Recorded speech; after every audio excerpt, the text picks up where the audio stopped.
Ja se ne krstim da bi pokazao da sam ja pravoslavac i da se ja krstim. Ja se krstim zato što me strah.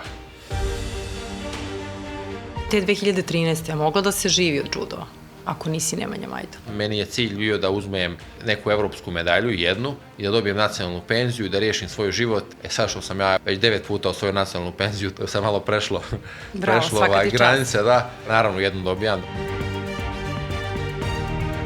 Kakav je osjećaj biti na postolju sa rođenim bratom? To je prvi put u istoriji judoa da su dvojica braće i tata trener na istom postolju evropskog prvenstva. Jel za tebe postoji granica između Republike Srbije i Republike Srpske? Ne. Ima veoma razlika među oca i majke. A kako si upoznao suprugu? Ne može svako da bude moja supruga i da bude majka moje djece. Kod mene idu detaljne provjere svega. Jel misliš da čovjek može da bude vrhunski u nečemu, a da nema žrtve velike? Ne može. Žrtva mora biti velika.